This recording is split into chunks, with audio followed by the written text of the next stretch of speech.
If Drew Allar is not available, or if he's not 100%, Penn State should still feel confident with Beau Pribula as its full-time starting quarterback.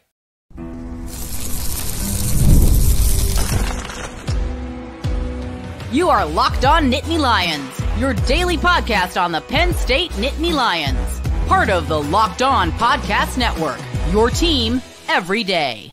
And thanks so much for making Locked On Nittany Lions your first listen and watch every single day. We are free and available wherever you get your podcasts, including YouTube. My name is Zach Seyko. I am your host of the show. Today's episode is brought to you by FanDuel. Make every moment more. Place your first $5 bet and you'll get started with $150 in bonus bets. Just visit FanDuel.com to get started.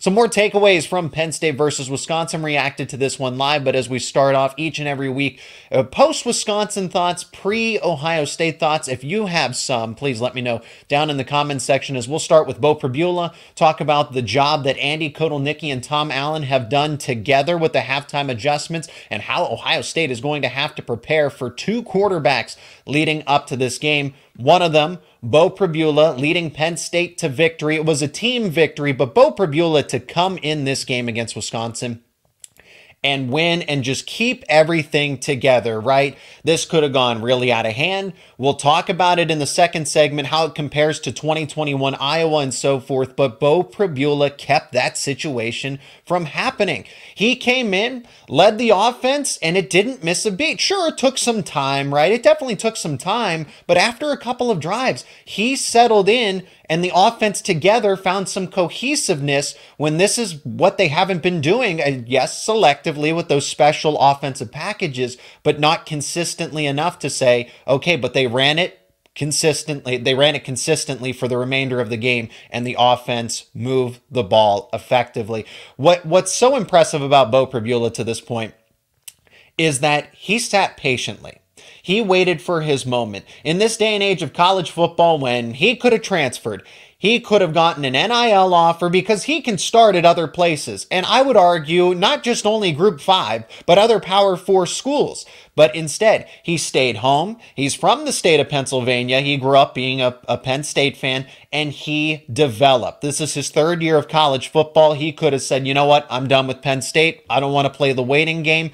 Instead, he decided to stay and develop, which really shows a lot about his character as a person, as a player, to stay in this age of college football when everyone is trying to turn college football into free agency with the transfer portal and NIL. Free agency with no restrictions either. Beau Pribula stayed and waited his turn, and it's paid off. Even before this, to a point, we've seen Beau Pribula get opportunities for himself in other games, but to see him do this, he just needed the time to settle down and play consistently, because he doesn't play consistently. It's so difficult to ask a quarterback, hey, why don't you come off the bench, run a play or two, and then you're going back to the sideline.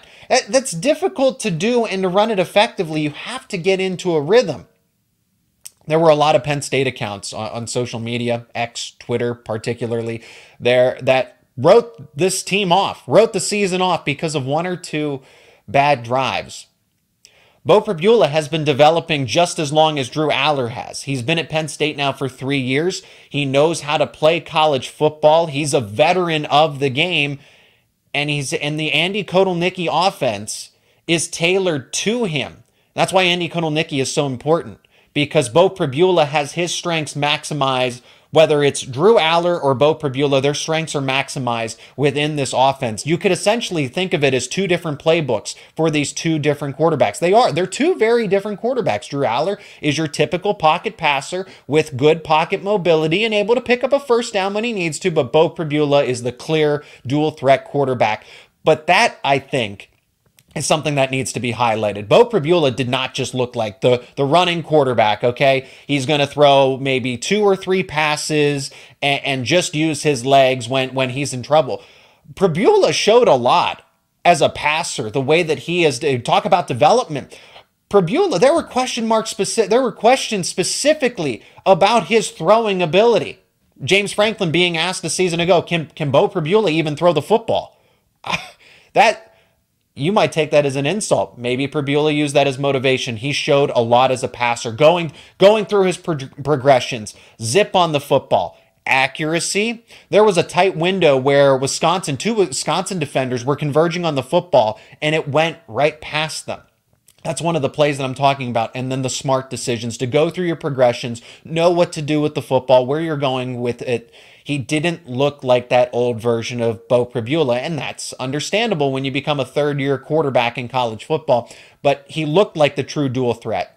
He wasn't relying on his running ability to get out of situations. Sure, that helps, and he's going to have that in his arsenal, in his skill set, but he wasn't overly relying on it. Hey, I don't know what I'm doing here. My first read is taken away. I'm just going to scramble out and try to make something happen. No, he didn't play hero ball. He went through his progressions like a Drew Allar would. He had some sharp, quick, accurate passes, and that's tough for defenses to account for. And then you got to think of, oh, that's right, he can run the football, and he can run it pretty effectively. He was not always looking to run the football first after his initial read was taken away, if it was a pass.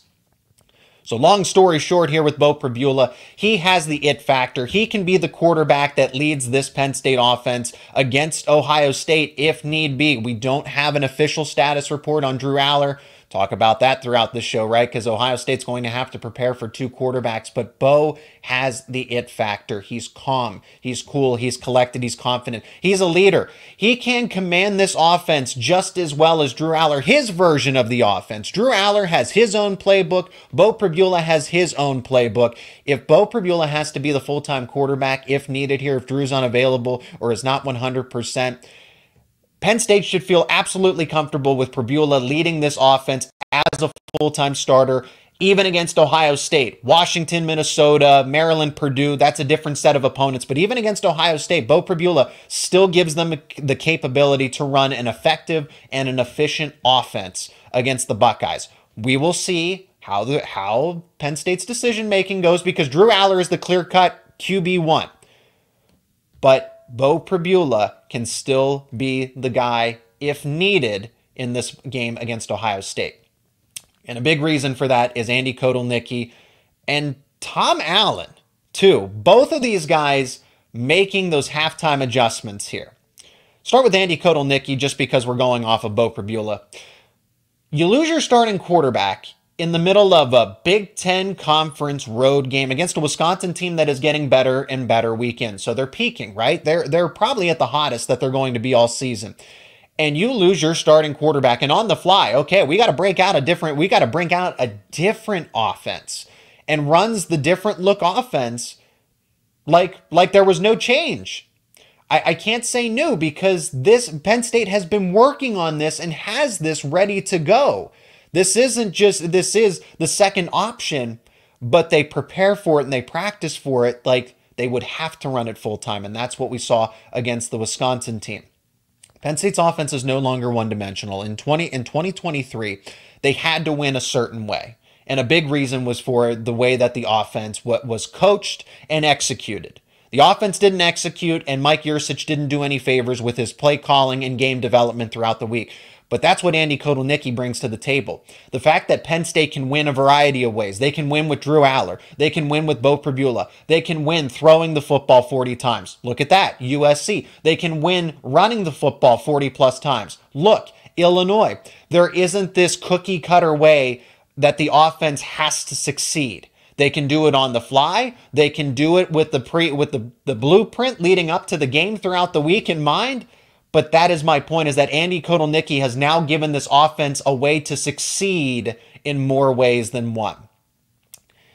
And Kotelnicki making everyone talks about Tom Allen making the halftime adjustments, which is true, but Kotelnicki is also making those halftime adjustments.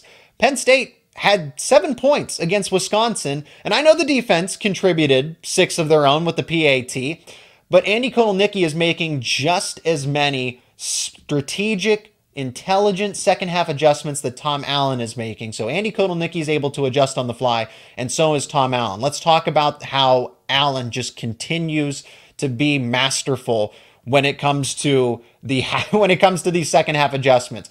You held Wisconsin to 3 points in the second half. You also picked up, like I said, you also created 7 points of your own, and you swung momentum back in Penn State's favor. It seemed like Wisconsin, hey, they punched that touchdown late in the first half. They go in with the lead 10-7. Okay, now it's got that vibe. We didn't think that on this show here, but now it has the perception of a trap game. And Tom Allen was able to put all of that to rest, take the wind out of Wisconsin's sails. And what's even more impressive about this is that Penn State's defense is playing away from the initial strengths going into the season. I know KJ Winston has been missing for a while and probably won't be back this season, but that changed the defense up in a lot of ways, and then you lose other key players throughout the game. A denied Dennis Sutton has to leave the game and does not return in the second half. Tried to give it a go, but it wasn't there. They are playing away from their initial strengths that they would have had that would have made this defense so much more elite. And Penn State is still able to get the job done and then some by making these adjustments. Penn State's defense didn't play bad in the first half either, right? 10-7 was the, and it could have been 7-3, but you did give up that touchdown. So a 10-7 deficit, but they needed to make a play. I feel like Penn State's defense does not have enough home run plays here. And that pick six was exactly what they needed from Jalen Reed, somebody that I pointed out that I'm talking about here. This is what I'm referring to. He's playing out of position. He is not playing that true line position where he's better as that roaming safety, playing closer to the line of scrimmage. KJ Winston's lack of availability here has caused Reed to be moved away from the position that he's best suited for, but they are still making the most out of it. And you're also getting key players to step up in a variety of different ways too. So if a denied Dennis Sutton isn't available and Abdul Carter's not having his best game, Zane Durant has obviously been the biggest story on defense overall as that breakout player, but Kobe King is really settling in as that true veteran linebacker and making plays throughout games. Alonzo Ford along the defensive line, talk about Devon J. Thomas. Talk about Zane Durant. Don't leave Alonzo Ford out of the conversation in the interior of the defensive line. He moves very well for someone with his size and his stature. You couldn't fool me that he's if you said he was a defensive end,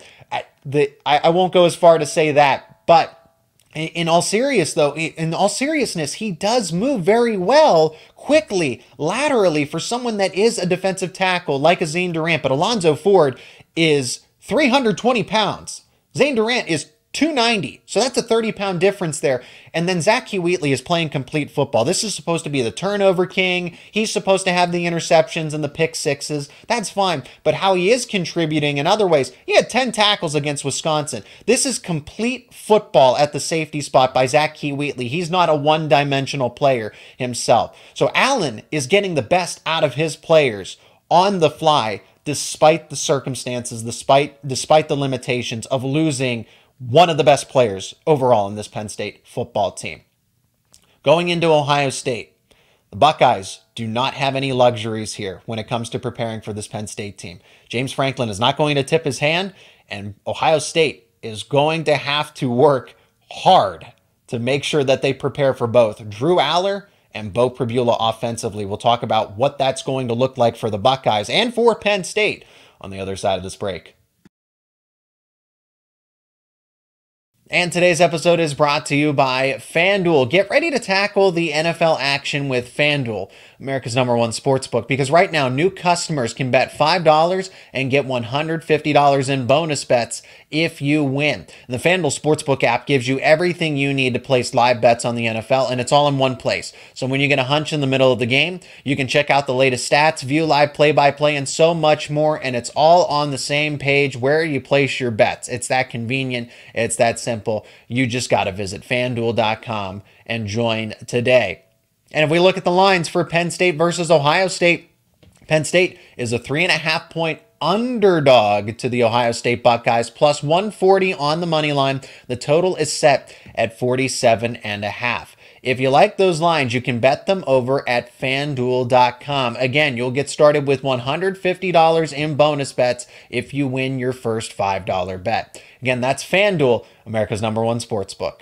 And today's episode is also brought to you by Team Ticker. Team Ticker is the one-of-a-kind sports sign for college sports fans. That right there, if you're watching this episode, to my left is a Team Ticker sign. For the audio listeners, I'm going to describe it to you. Team Ticker is a 1.5 by 2 foot wall sign featuring the Nittany Lion logo that is the cool retro-looking LED display. This display is updated daily with fresh content such as a countdown to the next game, schedules, standings, stats, and news. It is a super fun way and a great way to stay connected with Penn State sports. So whether it's football, men's and women's basketball, baseball, soccer, softball, Team Ticker has you covered. You have complete control. You can use the content control section inside of the mobile app, and it will allow you to see which news, all of the information that you want prioritized on your Team Ticker.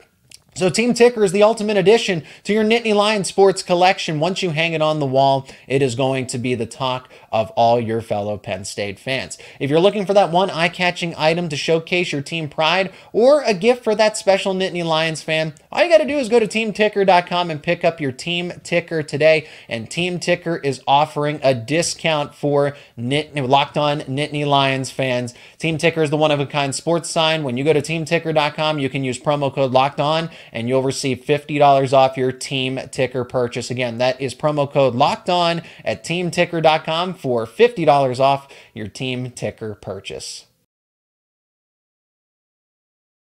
Ohio State definitely has its work cut out for them because they are now going to have to prepare for not one, but two quarterbacks in this case.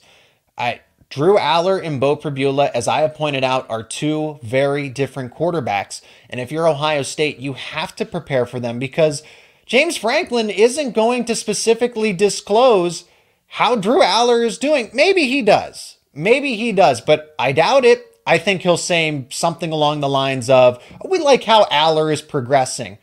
Well, coach, what exactly does that mean? Is he playing? Is he not playing? Do you expect to have a different game plan for Ohio State offensively? No, Ohio State really does have its work cut out for itself defensively, preparing for two different versions of a Penn State offense.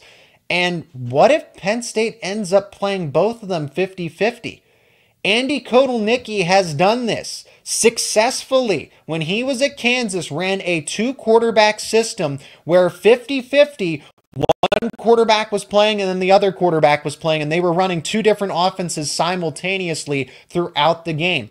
I think it's a real possibility here. And I think just given the most important game on the schedule, given that this is the Ohio State game, and this really is the turning point of Penn State's season. This is the game that they've have circled. I know that people are saying this is the least consequential Ohio State game of the past decade. It really doesn't impact Penn State's season if they lose this as much. It doesn't have as much of a significant impact if they lose this one. However, this is I disagree. You win this game, you can go 12-0. You can get into the Big Ten championship game. You could get a first-round bye in the college football playoff. These are the things that lay ahead if you beat Ohio State.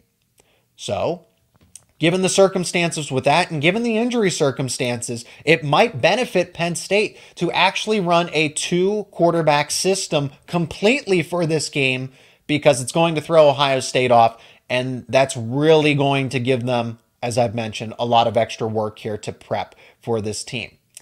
Who would I actually go with? I do genuinely like the idea of the 50-50 split, okay? Because the debate's going to be, do you start Drew Allar? Do you start Beau Pribula? If Drew Allar's not 100%, because people are going to try to make the argument that Beau Pribula should be the starter regardless of how Drew is doing.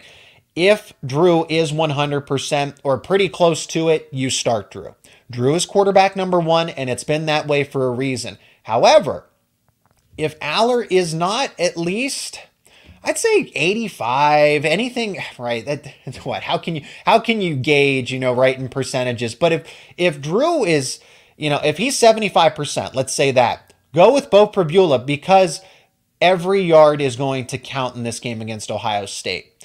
And Allar's mobility has proven to be a differentiating factor when he is on the football field as the quarterback, because then you have to leave a QB spy out to account for him. Drew Allar as a runner is subtly effective and has been helping Penn State's offense sustain drives, keep drives alive. So if he has limited mobility, if he's not able to slide in the pocket normally, roll out and pick up 5 to 10 yards when he needs to on that and keep the quarterback option, if he can't do that, that limits that limits the ability of Penn State's offense overall if he's as the starting quarterback. So you absolutely go with Beau Pribula, who is 100% versus a Drew Allar.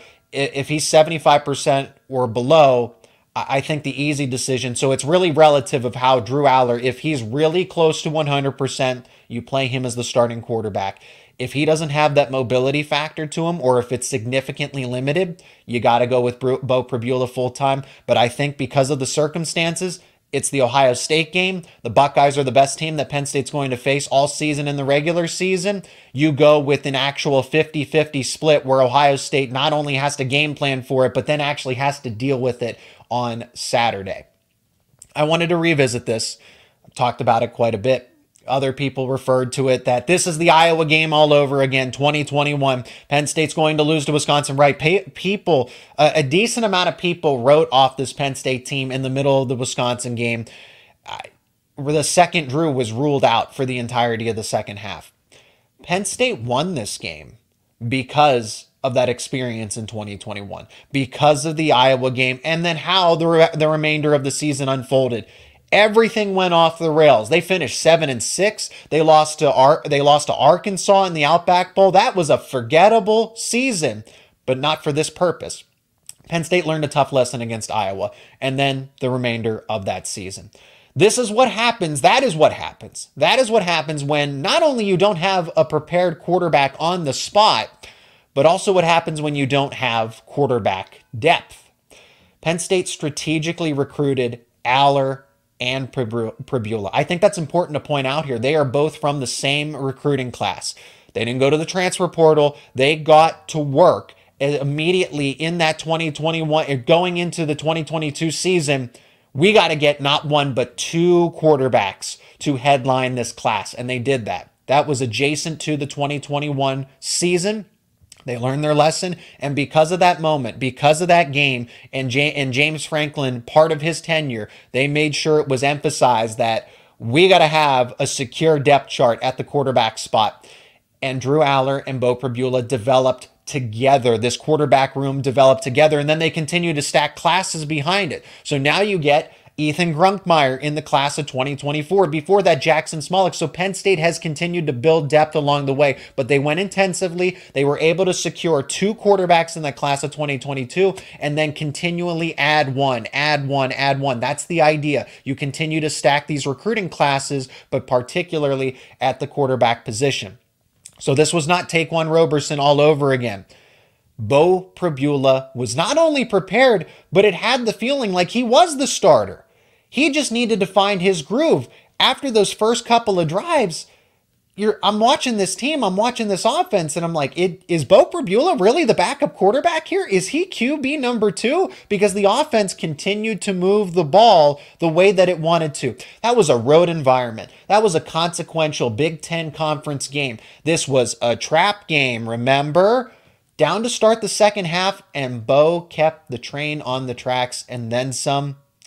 I will add this. It's not fully because of that Iowa game that Penn State wins the game against Wisconsin in 2024, but it was definitely a learning moment to prevent that from ever happening again. Remember, in 2021, I'm not saying they would have gone undefeated. I'm not saying that they would have made a playoff or anything like that, but they would have been 7-6, better than 7-6. They maybe win that bowl game, or they go 9-3, 10-2 without. That was a 7-0. I forget what the record was, but they were undefeated. That was a top 5 matchup in Iowa. They were winning by double digits with Sean Clifford in. Everything changes when he goes out, and same for the remainder of the season because they didn't have the best depth chart, and Sean Clifford still was clearly not 100%. Beau Pribula not only saved this game against Wisconsin, but gives Penn State the flexibility to, if they need to, allow Drew Allar to heal, and they can still run a capable offense behind Beau Pribula. Now, Drew Allar's not the only one that's injured. Penn State is pretty banged up. And is Penn State still overrated? We're going to finish up this episode with those two topics after this break. And today's episode is also brought to you by Game Time. You got to download the Game Time app because buying tickets to your favorite events should not be stressful. Game Time has a new feature called Game Time Picks, and it makes getting tickets to see your favorite teams play live even easier than before. Game Time Picks, it filters out all the fluff to show you only incredible deals on incredible seats, so you don't have to waste time searching through thousands and thousands of tickets. And right now, we're going to look at tickets on Game Time for Penn State versus Ohio State, and it already has the top deal sorted for me. You can check it out on your computer, on your laptop at gametime.co as well. And there's already the top deal sorted for me with all-in pricing, so there's no surprise fees at checkout. This is a premium game. Tickets are at a premium, but Game Time still has great deals. You can get an amazing deal for lower end zone seats, section NH, north end zone, row 16, for $320 a piece, all in pricing. If you're looking for the lowest price on Game Time, upper end zone, north side of the stadium, section NKU, row 89, $273 a piece. Everybody wants to be at this game, so tickets are going to be priced high, but you can still get great deals on Game Time. Download the Game Time app, create an account, and use promo code LOCKEDONCollege for $20 off your first purchase. Terms apply. Again, create that account. Use promo code LOCKEDONCollege for $20 off your first purchase. Penn State isn't in the most ideal situation heading into the Ohio State game. The team's pretty banged up here. Injuries are piling up at a not so convenient time, and I get that. That's the nature of college football in general here. Drew Allar, who we've talked about extensively. Nicholas Singleton is still not 100%. He at least didn't look it. I'm glad that he's available and he's playing and he's able to split reps with Kaytron Allen. But now let's add running back number 3, Quentin Martin here too. If Singleton can't go and you still want to run that 2 running back system, Quentin Martin didn't play in the last game against Wisconsin and was missing from practice in the middle of the week leading up to that game against the Badgers. Then Dani Dennis Sutton goes down with a groin injury. A.J. Harris left the game late. He seemed fine. That was late in the game. He got right up, but A.J. Harris still looked to be banged up at the end of the game. Anthony Donko leaves the game, and Nolan Rucci has to go in against his former team. And then don't forget about KJ Winston, who hasn't been available and probably won't be available for the foreseeable future. Starter. Sans Quentin Martin, but could be a key contributor down the stretch if he's available, right? Now, I've heard that Ohio State is banged up too. Penn State having key players that are not 100% is just not ideal for the matchup. This is the good news, though. Light at the end of the tunnel. Aside from Winston, it doesn't seem like anyone is dealing with a long-term injury at the moment. For what we know, we'll learn different things, of course, throughout the week about Allar, Dani Dennis Sutton, maybe A.J. Harris, or if we need to check in on Singleton. We don't know the severity of anything else, but at least there is optimism that these guys will return sooner rather than later. So they definitely picked up some bumps and bruises against Wisconsin. Not convenient timing for Ohio State, but they don't seem to be long-term injuries. That's my opinion. That's not something that I am reporting here. I'll finish with this, as this is a subjective matter as well. Penn State is still overrated according to the general public consensus. So the public perception cycle continues where Penn State is going into a trap game. This is a game that is certainly going to trip them up. Hey, look, they won. They won convincingly. Well, actually, that team wasn't as good. And Penn State, then the cycle starts over again. And Penn State is overrated, has an easy schedule, etc. 3 true road games now for Penn State. At West Virginia, at USC. Remember, those coast-to-coast games, Big Ten teams have struggled with them across the board. Not Penn State. They won that game. But 3 true road games against Power 4 conference opponents was West Virginia, USC, Wisconsin now, beating a top 20 team in Illinois. I know they got blown out by Oregon, but that is the tier that Penn State is trying to be, that Penn State is trying to put itself into, that they are a part of the same grouping as an Oregon. They get a chance to prove it against Ohio State here. These are not bad teams that they're beating. The teams that they are beating, they are not bad. And are they underperforming? To an extent, depending on who you ask. I think Wisconsin and Illinois are punching above their weight class. Was West Virginia and USC, maybe not, but they're not bad. They're not awful teams. And Penn State, maybe Penn State is just good enough to handle these opponents. Maybe Penn State's just that much better than them, right? And most recently in this Wisconsin game, you want to talk about, oh, they have a lucky schedule or their schedule's favorable, it's easy. Penn State just went on the road.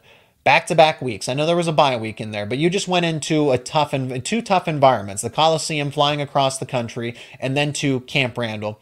And you won decisively in that game at Camp Randall against the Badgers without your starting quarterback for half of the game. Right. They're overrated. They're lucky. Whatever. No. Penn State, why I view them as elite, why I view them as one of the better teams in the country and a team that is a college football playoff contender. This is a strong team for the college football playoff. I am not declaring them a champion, but this is a team that could win a couple games if they get things right, because Penn State is rarely going to be in a mismatch situation. Ohio State is one of them, and we'll see how Penn State adapts. But this team is built to win. I go back to what I said in the first segment. They are built to win in more ways than one. They can stop different teams in more ways than one, whether it's the spread air raid, a physical ground and pound team. Penn State isn't boxed into where they can only beat certain types of teams or play one or two ways on the path of success to victory. They can win in whatever way they need to against that specific opponent, and they're never going to be overly mismatched. Watch those positional battles, but watch the positional battles against Ohio State, but it's not that Penn State is in a situation where they can't beat Ohio State because they are this type of team. They run the ball effectively, or they have a top run defense, and they have those things, but Penn State can figure out itself offensively and defensively to be able to compete and keep it close with Ohio State. They are never going to get blown out this season, because they can do so many things that they couldn't do literally just a year ago, 2023. They play complementary football. They can win the game passing it a bunch, running it a bunch. They can stop the run. They can stop the pass. Plus, you have the coaching to go with it.